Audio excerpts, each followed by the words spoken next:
start with the Sefer Shmiras Haloshon. And topic is praying with fire. And it says, the Talmud states, Rav Hizda said, one who argues against the Torah teacher and incites others to join him is considered to have argued against divine presence, as it is written regarding Korach's rebellion against Moshe, when he, meaning Korach, contended against Hashem. Okay, so it says when Korach contended against Hashem.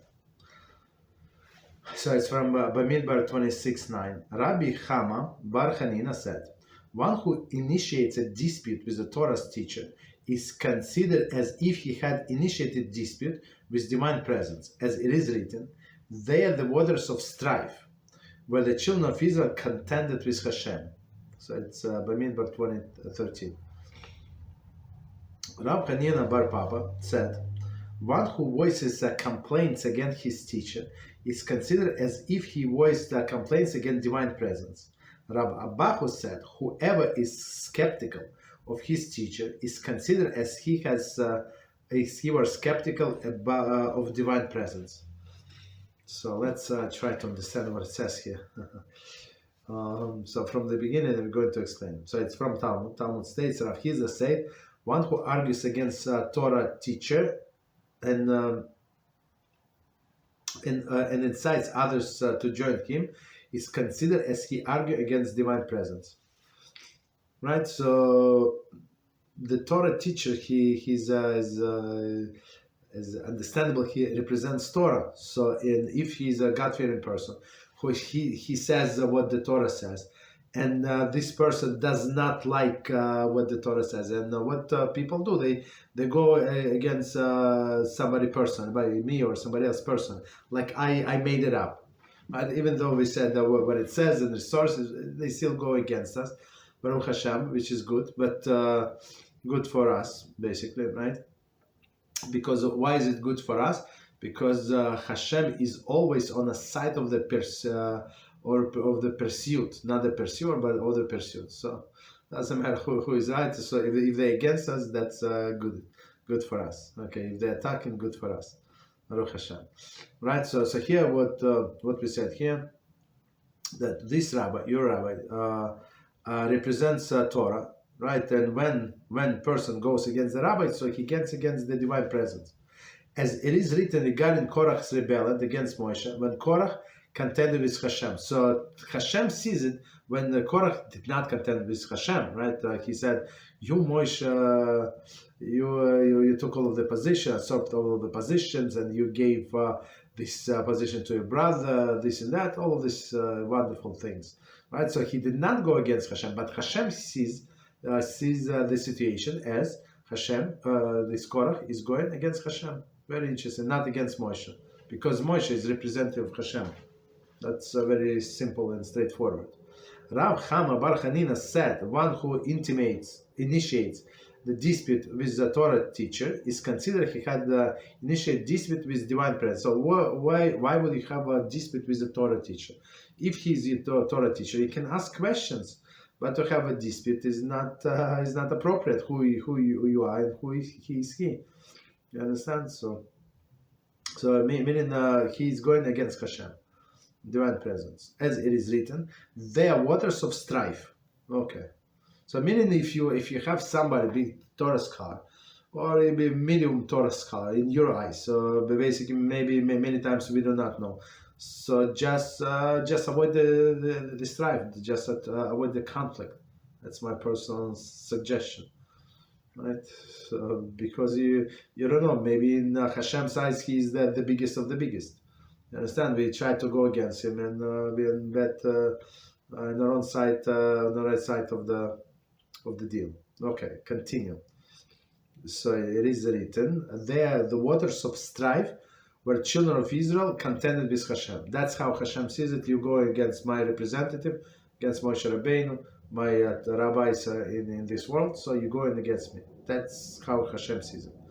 Rav Hanina Bar Papa said, one who voices complaints against his teacher is considered he voices complaints against divine presence. So I mean, very similar situations, but very strong. So better not to criticize anybody from in this position, right? If you don't like the person, this and that, you think that whatever you think, just don't learn from him, and that's it. Okay. So Rav Abahu said, whoever is skeptical of his teacher is considered as he is skeptical of divine presence. So that's, I mean, they're all similar statements, but have to be very, very careful. Okay. Continue. So in most of the cases, the problem with the teacher, with the students, not with the teacher, right? Because of the rotten character, right? They do not see deficiencies with that, unless there is a crooked teacher, which is also very possible, but mostly it's the students' issue. Continue. The above infractions, the above instructions are listed in descending order of severity. We see, however, that even to the view of the conduct of our teachings, one's Torah teaching, as skepticism is itself severe sin. So he's a skeptic. He did not learn the subject well, maybe, right? So even there is a severe sin. Very interesting. How foolish are those who are quick to initiate dispute against the rabbi or a Av Beis Din, head of rabbinical court of the city, and ignore the severe punishment which they are likely to incur both in this world and the next. So let's read one more time and we explain. How foolish are those who are quick to initiate dispute against the rabbi or Av Beis Din. So meaning what? That when two people went to court and the person lost the case, so halacha is he must accept it, even if it's wrong, even this and that. I mean, you can appeal, you can go to the higher Beis Din, basically, right? But do not talk bad about this court. Maybe they overlook things, maybe based on evidence that were available based on halacha, that is straightforward halacha. That's they made such a decision. Why are you so sure of yourself that you were right? Right, and people start talking bad about this Beis Din, they are corrupted, they this and that, and it's actually create many machlokes, not good, right? So, and people ignore the severe punishment which they are likely to incur, right, to go against these people. So, I mean, right, both in this world and the next. So you can always, if you don't like the decision, you can always ask them for a written up decision. They're obligated to give you. And you go to a different Talmid Chacham and let him check.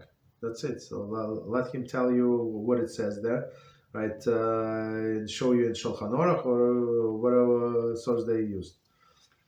Okay. So continue.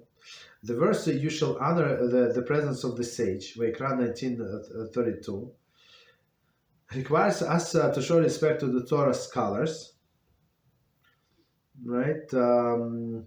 Commenting on this verse, the Medrash, Babin Barabba 15:13, speaks harshly of one who fails to accord the rabbi proper respect. Surely to intimate the dispute between the local community and its rabbi is a sin of the far great severity and demands far greater retribution. So let's do this piece from the beginning. We're going to explain. The verse, you shall honor the presence of a sage. Right, so a sage is like straightforward and understand it's an elderly person. So, and that's also, according to some opinion, that's halacha, that we're obligated to respect elderly people on one hand. On the other hand, no, it's actually sage in the meaning zakein, meaning sage in Torah learning, right? So it could be 22 years old and he's a sage according to this, right? So you have to respect. It requires us to show respect to the Torah scholars. So in some cases, depends. He's your primary teacher, not your primary teacher. We have to stand up. Depends on our connection, right? If it's primary teacher, you have to stand up as soon as you see him entering the room, and you're not allowed to sit until he sits, right? So all these things. But if he's just a great Torah scholar, but not your teacher, so you just stand up when he's in a radius of almost like less than 8 feet, less than 2 meters or so. Okay, continue. Commenting on this verse, the Medrash Rabbah speaks harsh on one who fails to accord Rabbi proper respect. So it's not disrespect. So Medrash Rabbah says, speak harsh on one who is not showing correct respect to the rabbis. Okay, to that rabbi. Surely to initiate the dispute between the local community and the rabbis is the sin. So, and that's what many people do, right? And they don't like rabbi. He said something against them or against their belief, and they try to put him down and stuff like that. That's a very bad sin, right? So 1 second. Okay, so it's a far greater severity and demands far greater retribution. So it's not. I mean, if a person is a clear heretic, it's one thing. Even though he has a title of rabbi, that's one thing. But if he's a kosher person and he just said something that not to your likings, that's you have no right to go against him. You can ask for source, you can ask for explanation, but never go against a kosher person. Okay.